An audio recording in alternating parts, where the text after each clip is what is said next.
She loved you like a pet, not a partner. A well-behaved, predictable pet. And then one day she simply got bored.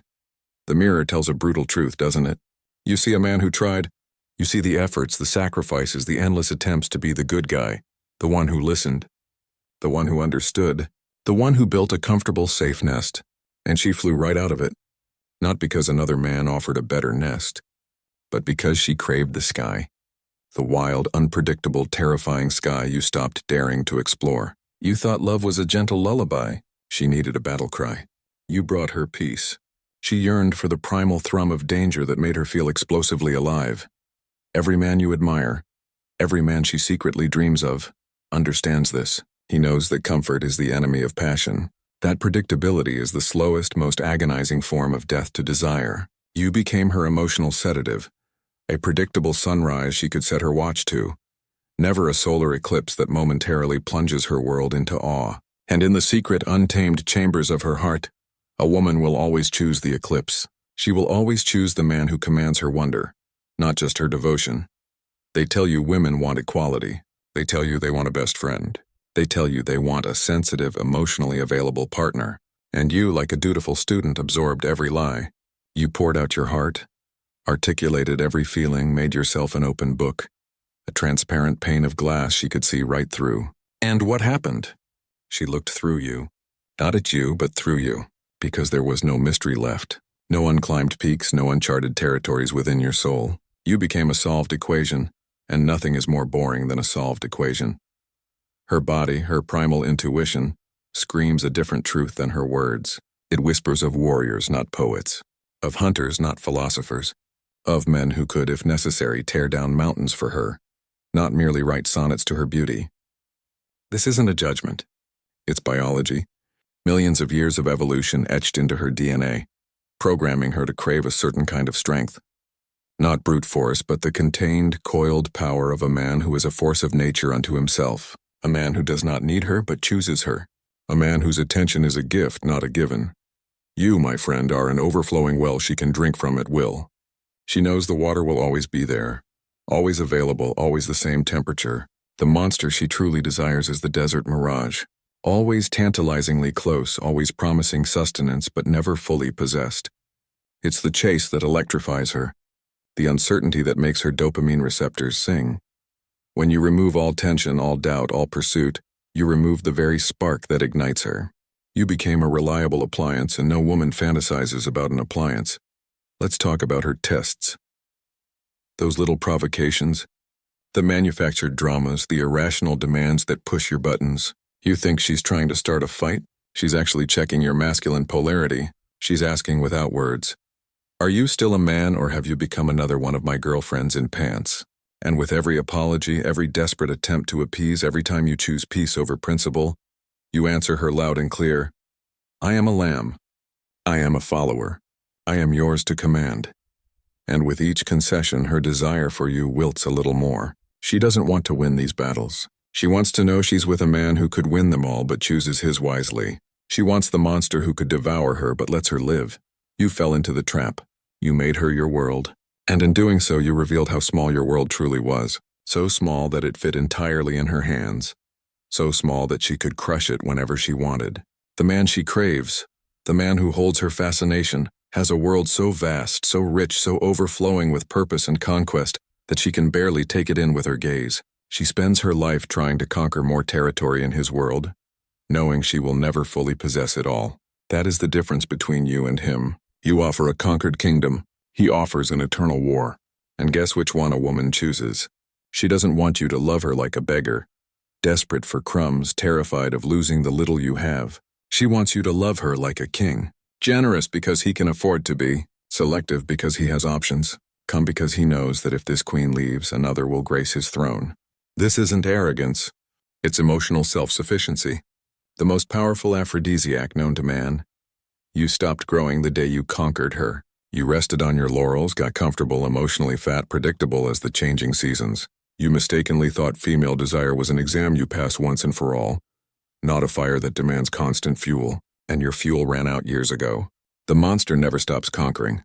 Not other women, but new territories within himself. New skills, new challenges, new versions of who he can become. That conquering energy, that relentless drive to build, to transform, to destroy the old, to create the new, is what women find irresistible. It's not the result. It's the process. It's masculine energy in its purest, most vital state. The most brutal truth: she didn't leave you for another man. She left you for the hope of finding another. The fantasy of what could be was worth more than the reality of what you had become. You're looking for a spark? You, my friend, are pure formaldehyde. You preserve, you don't vitalize. You maintain, you don't transform. The man she truly desires is pure vital energy, chaotic, sometimes destructive, but always alive, always in motion, always creating or destroying something. Napoleon didn't conquer Europe for women, but women fell in love with him because he was conquering Europe. Do you understand the difference? Masculine ambition directed outward is the most potent aphrodisiac. The ambition to conquer a woman is the most repellent energy. You died years ago. You keep walking, talking, working, but you are an emotional zombie who confuses routine with life. The monster could die tomorrow and he would have lived more in one day than you have in a decade. That intensity of existence is what women look for. Not drama, intensity, presence, concentrated life. But you dilute your life in trivialities, in empty conversations, in things that mean nothing, and then you wonder why she seeks meaning in someone else's arms. The monster works because it's not a strategy. It's a consequence. A consequence of being a man who respects himself more than he desires any woman, who values his time, his energy, his attention as the limited resources they are. You give all of that away as if it were infinite, as if your dignity didn't matter. The monster is stingy with what matters and generous with the superficial. You are the exact opposite. You give your soul for a smile and haggle over a few dollars at dinner. The power to say no. To walk away. To be alone. To not need. You have none of these powers. You are a slave to your need. A prisoner of your fear of abandonment. A hostage to your own weakness disguised as love. The monster is free. Free to love her or leave her. Free to include her or exclude her. Free to be himself without asking permission or forgiveness. That freedom is terrifying for an emotionally castrated man like you, but it is pure narcotic for a woman who is tired of men who crawl. The cruelest irony: the more you chase her, the faster she runs. The more you need her, the less she desires you. The more you love her in your needy, desperate way, the more she despises you. The monster doesn't chase. He attracts. He doesn't need, he enjoys. He doesn't love desperately. He loves dangerously, with the calm of one who knows he can survive any loss. And that calm, that certainty, that emotional self-sufficiency is what drives her mad, because it reminds her that she is not indispensable either, that she too is mortal, that she too can be replaced. And nothing excites a woman more than a man who can live without her. This monster isn't made. He's discovered.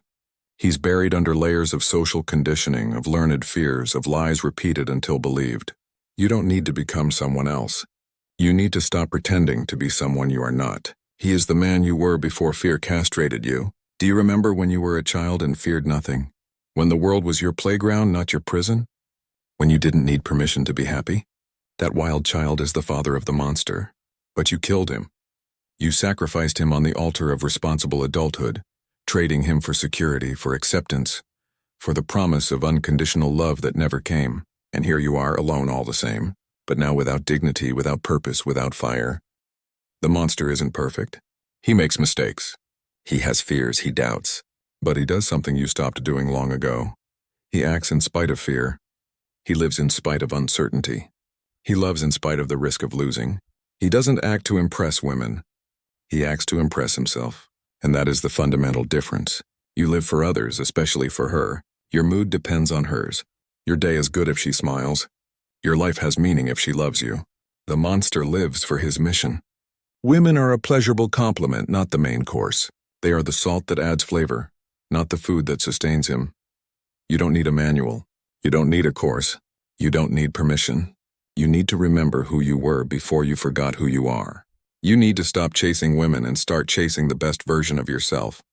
You need to understand that the monster they desire isn't something you put on like a costume. It is something you unleash from within.